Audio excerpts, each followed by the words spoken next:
Welcome to Dr. P.C. Verma Economics YouTube class. In this class, we will discuss, examine point by point industrial policy of 1991. It is quite interesting that in 1991 industrial policy in examination for commission, through commission, questions are generally in the what is new in new industrial policy.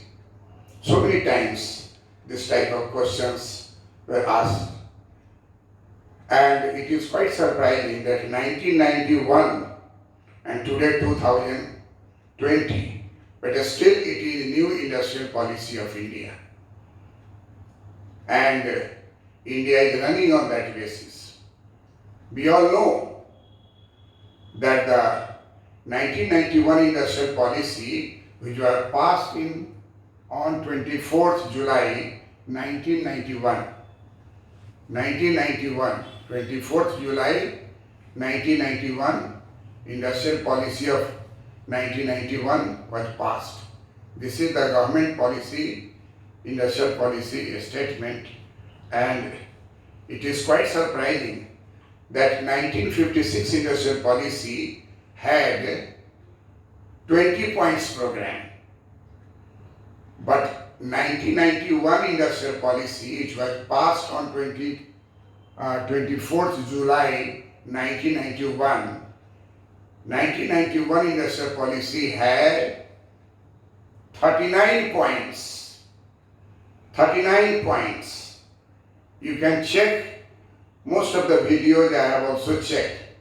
No one is making this point because it is only written in the Government of India documents, Government of India statements, which are available in archives. And I took time to come before you with 1991 industrial policy because this is sure question in PT and in MENS. This is sure question in interview. This has a linkage effect, forward linkage and backward linkage. And therefore, this industrial policy is the most important industrial policy nowadays, and we are discussing all 39 points one by one, so that you cannot be defeated at any level of examination. If there are 39 points, we will read 39 points with patience, with tolerance, and with entertainment, that we are knowing complete system of India's economic industrial policy. First of all, I want to communicate to you that 39 points are not homogeneous, not related to final conclusion of 1991 position. Rather, it is a continuity from independence to 1991, and thereafter P.V. Narasimha Rao, who was Prime Minister and Industry Minister in 1991 government, he announced that my purpose is to show that 1991 industrial policy is not a break from the past, not the break from the Congress industrial policy. Very politely he says so. He said that 1991 industrial policy is continuity of Pandit Nehru, continuity Srimati Indira Gandhi, continuity Rajiv Gandhi, Prime Minister. All these three are Prime Ministers. And therefore, industrial policy passed in the country, presented by Industry Minister, or if Prime Minister is also holding Industry Department, then Prime Minister will present it in the Parliament, as it was done in case of 1991 industrial policy. Industrial policy was passed by Industry Minister who is also Prime Minister, and that is P.V. Narasimha Rao. What I want to communicate to you, that 39 points I have divided on the basis of documents of Government of India, that 1 to 16 points. 1 to 16 points are homogeneous, and 17 to 38 point is just change, and that is not homogeneous from these points. There is a removal of these points politely, gradually, and turning towards a new industrial policy. And last is 39th point. 39th point is the government policy statement related to all the industrial policy 1991 points. So let us start from first point. First point is most important because the first line of industrial policy of 1991, first line, first word is Pandit, second word Jawaharlal, third word Nehru. Pandit Jawaharlal Nehru is the three words name of our first Prime Minister, and it is run in this way. Pandit Jawaharlal Nehru laid the foundation of modern India. First line of 1991 industrial policy passed in the parliament under the leadership of P.V. Narasimha Rao, who was Prime Minister as well as Industry Minister. But the first line, it is why it is important that for the first time, Prime Minister from the South India and Prime Minister from the North India. If you look the map, then you will find out that Pandit Jawaharlal Nehru plus Srimati Indira Gandhi plus Rajiv Gandhi, these three Prime Ministers ruled our country for 36 years and 303 days. That means near about 37 years. And rest period is related to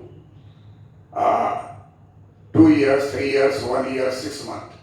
We all know that there was turmoil, political turmoil, and therefore Srimati Indira Gandhi lost and election, and Morarji Desai became Prime Minister.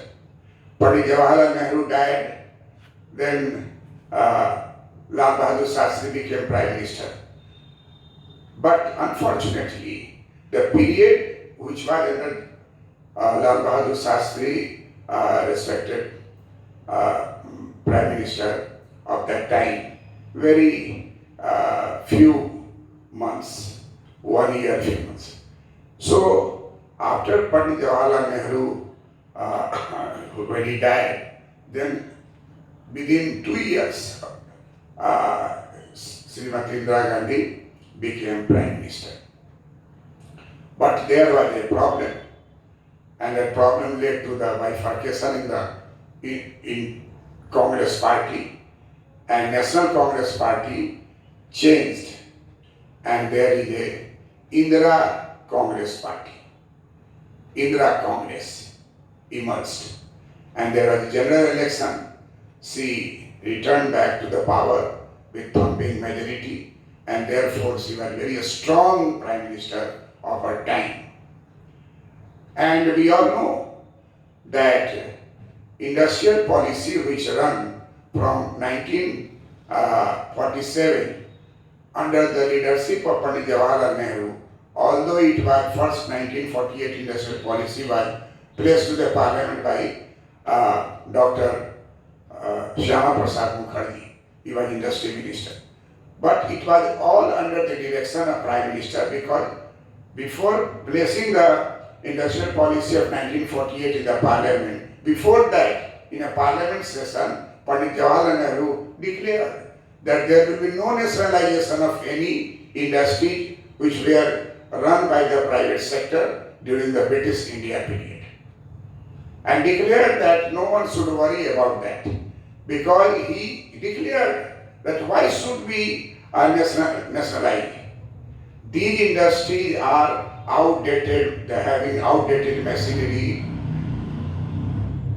backward technology, and depreciation rate is 90% and above. So it is not to be wiseful to buy and nationalize these industries at the cost of government exchequer. It was his right decision that he declared it. One should not fear because there was a pressure from different political parties like M.N. Roy. He was in favor of nationalization of industry, nationalization of land, and so powerful a leader of labor leader. So he declared that no one should not worry, there is no nationalization of industry, and therefore 1948 industrial policy, we know that classified industry into three categories: first category, second category, third category. But what is important, that the last line written in that document, 1948 industrial policy, that Government of India can interfere in any sector. Government of India can establish public sector industry in any sector, first sector, first classified, second classified, third classified, fourth classified. Any of the classification, whatever be written, it's all right. But government retains the right to interfere, to establish any industry in any of the classification. That means whatever be the industrial policy of 1948, there is a hint that this will not stay in future. We all know that after 8 years, this was revised 1956 industrial policy, and that was the display of Nehru model of industrialization based upon Soviet Union pattern of central planning. And he said that from needle to ship, everything will be manufactured by public sector enterprises. Yes, private sector enterprises may cooperate, may supplement if needed, if required, and if they are willing to do that, we will welcome them. But there will be prime dominance of public sector enterprise. He accepted the mixed economy which was placed before the people in 1948 industrial policy. He said mixed economy means mixture. Mixture will be 80 plus 20. 80% public sector enterprise and 20% private sector enterprise, and primarily all those industries which are in consuming sector. That will be left to the private enterprise. But all big industry, large scale industry, national importance industry, basic industries, core industry, all these industries will be under public sector. If there is some steel plant under private sector, it will continue. But no new plant will be established, no new industry will be established in steel without the permission of the government. It means old industry will continue, but new industry can have to follow the policy of reservation, policy of licensing, all these things. So 1956 industrial policy plays important role. 1 to 16 points related to Pandit Nehru and his ambition for India, how to make industrial growth along with agricultural growth. And next point is related to Srimati Indira Gandhi. What was her idea? And her idea was more stronger than Pandit Nehru, because Indira Gandhi came forward and nationalized in 1969 14 commercial banks, passed it through the Parliament, Commercial Bank Nationalization Act, and in 1980 again she came to the power, and first thing what she did, nationalization of six industries, nationalization of six commercial banks. So altogether 20 commercial banks were nationalized. She declared that public money should not be in the hands of private banks. Public money should remain under the public sector, and therefore that can be used for the welfare of the people. She was a very strong lady, and her objectives are similar to Pandit Nehru, which we will see it. And she wanted to have a commanding height of public sector.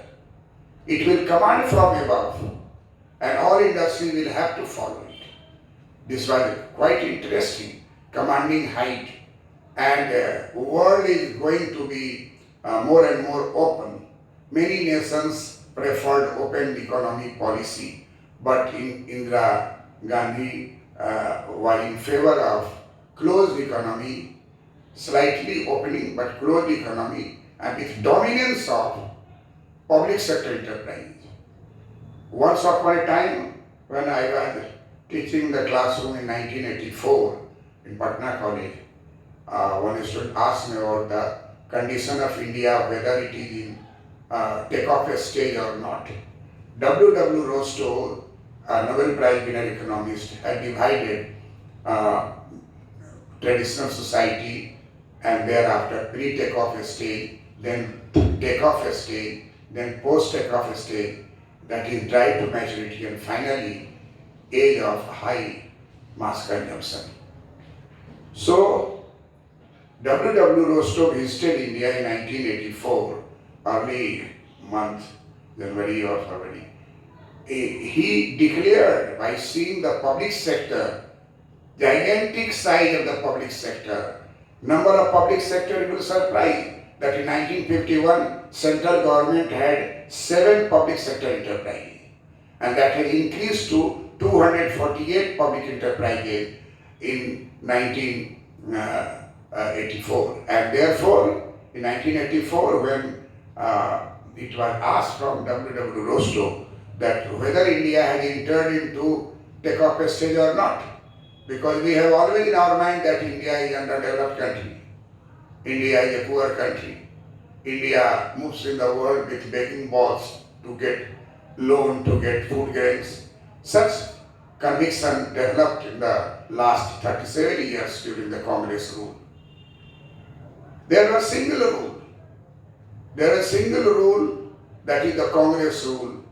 Pandit Jawaharlal Nehru plus Mrs. Indira Gandhi plus Rajiv Gandhi, these 3 ruled India as Prime Minister 36 years and 303 days. That means equal to 37 years. So all a story about 37 years cannot be said to be rubbish, cannot said to be undermined, cannot said to be not targeted, not steady. It would be wrong to think that, because W. Rostow, after visiting all places, declared that India had crossed take-off stage. India had entered into drive to maturity stage. This is post-takeoff stage in 1984. And our growth rate at that time, it was about 8%, and we had very optimistic feeling about our country at that time, when it was declared by W. Rostow on the basis of investment in public sector enterprises in a so large number and so big size, and all are core industry, basic industry, and therefore it is quite natural that public sector are not for profit maximization. Its aim is to maximize social welfare. Its aim is the maximization of welfare for the welfare of well-being. And therefore, W. Rostow declared that in 1984, India has entered into post-takeoff stage, that is known as a stage of drive to maturity. You remember, 1984 is a period when Srimati Indira Gandhi was assassinated. and a young, uh, 42 years, near about, very young, her son, first son, Rajiv Gandhi became Prime Minister. And by election, he got the thumping majority, and he became the Prime Minister of the country.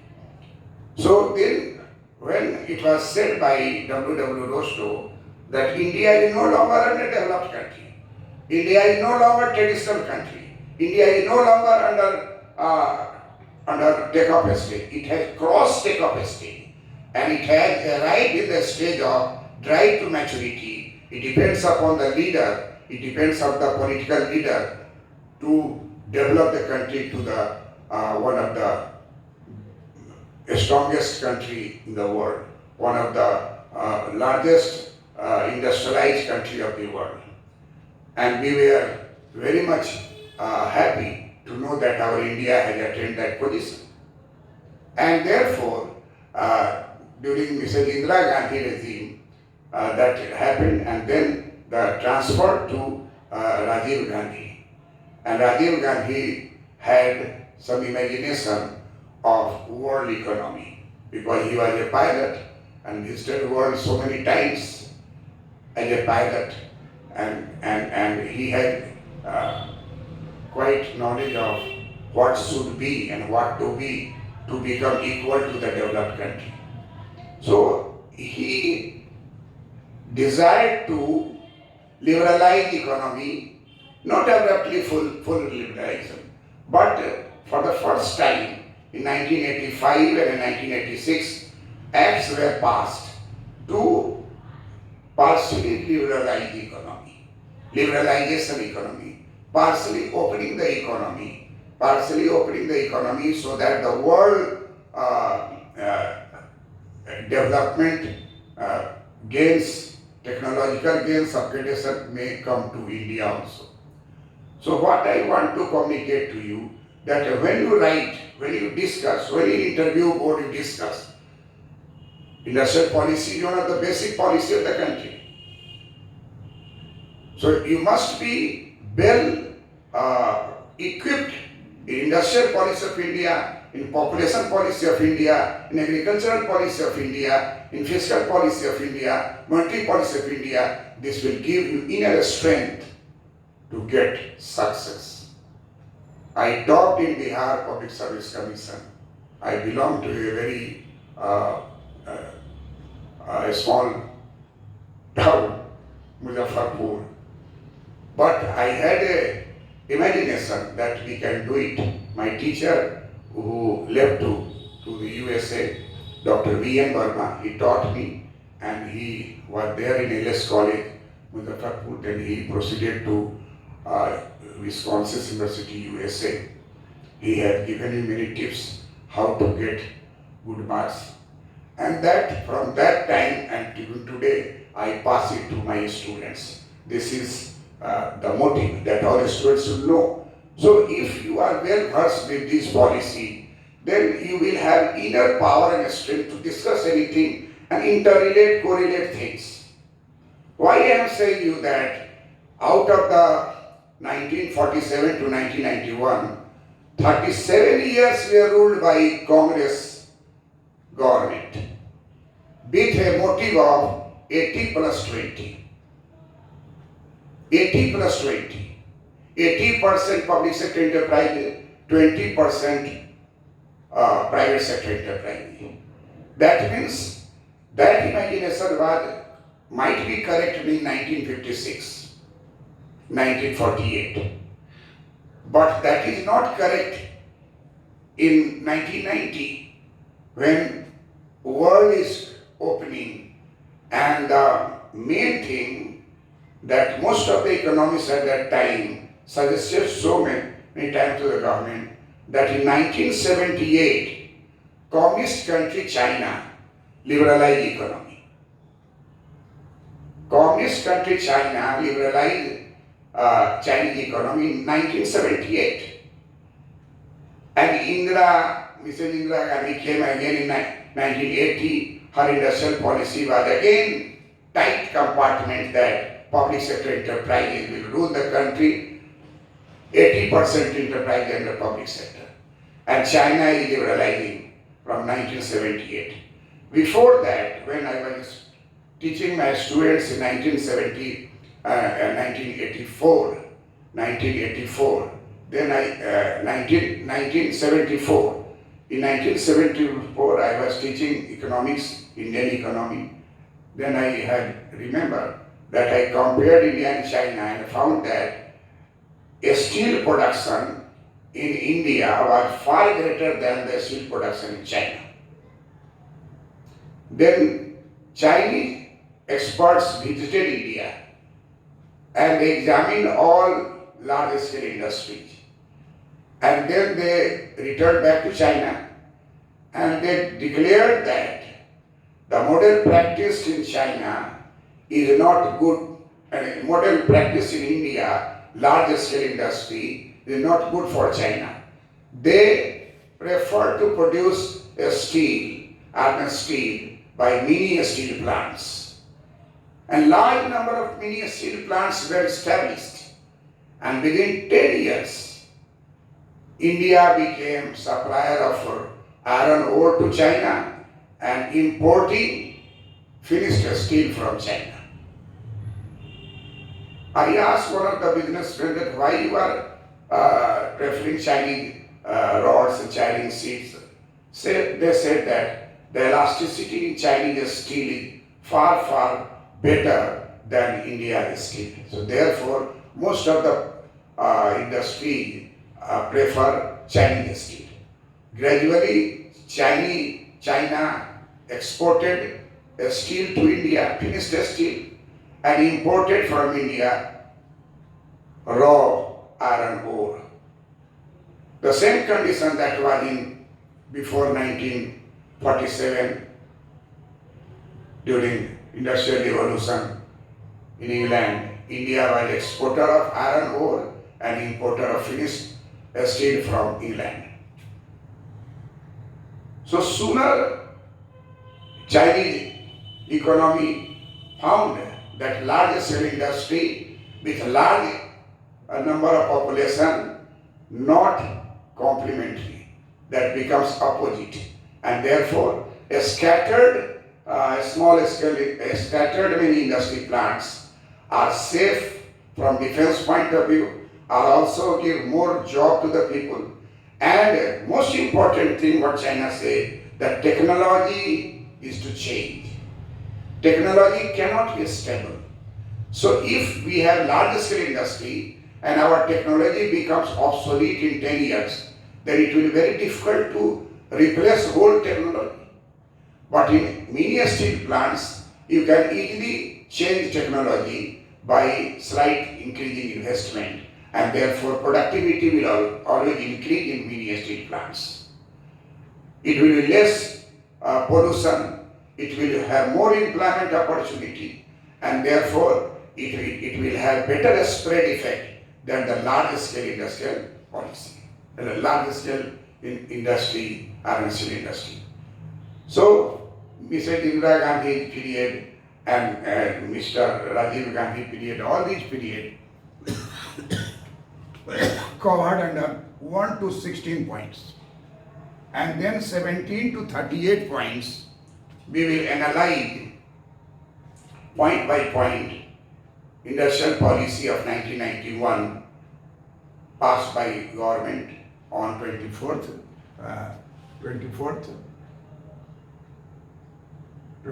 July 1991.